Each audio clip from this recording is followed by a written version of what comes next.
Menikmati hari libur di akhir pekan, ratusan wisatawan ramaikan objek wisata Pancur Aji di Kabupaten Sanggau, Provinsi Kalimantan Barat. Menyajikan panorama alam berupa aliran air, pegunungan, dan pepohonan. Objek wisata tersebut ramai dikunjungi oleh pengunjung mulai dari orang dewasa, remaja, hingga anak-anak. Objek wisata Pancur Aji berada di kawasan perbukitan yang terletak di pinggiran Teluk Sungai Kapuas. Pancur Aji dihimpit oleh dua aliran anak sungai, yakni Sungai Monga di bagian hilir dan Sungai Mawang di sebelah bagian hulu yang kemudian bermuara ke Sungai Kapuas.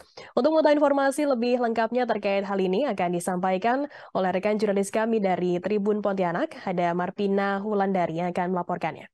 Silakan rekan Marpina. Iya, terima kasih rekan Firda.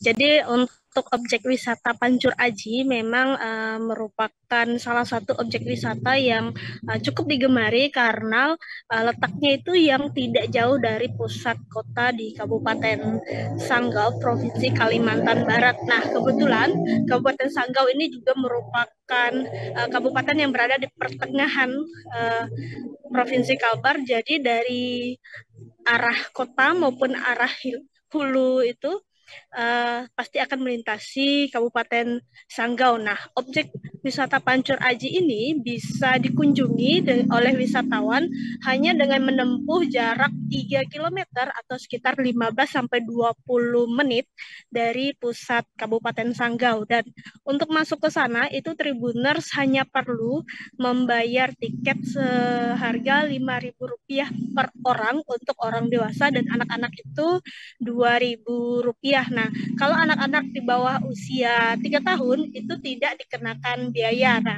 untuk akses menuju objek wisata ini juga saat ini sudah bagus. Jadi hampir 95% jalannya itu sudah dirambat beton. Hanya di area Pancur Aji dari loket tiket ke parkiran saja yang jalannya sedikit berbatu tetapi masih aman untuk dilalui. Namun ada uh, tips untuk wisatawan atau tribuners yang ingin berkunjung, kalau bisa berwisata itu ke Pancur Aji pada saat cuaca cerah karena untuk jalur ke sana ini karena di area perbukitan maka jalannya itu akan cukup licin jika di musim penghujan. Kemudian juga karena rutenya naik turun, jadi kondisi kendaraan juga harus dipastikan aman, baik itu rem maupun bannya, karena bisa saja tiba-tiba remblong karena jalurnya memang cukup ekstrim untuk wisatawan yang tidak terbiasa di akses-akses yang berada di perbukitan. Dan untuk uh,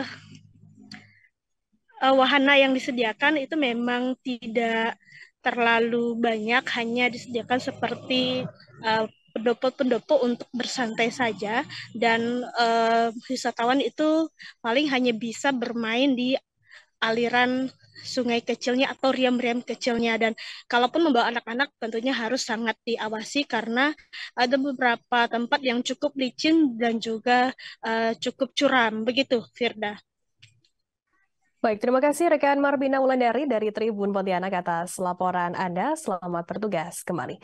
Terima kasih sudah nonton. Jangan lupa like, subscribe, dan share ya.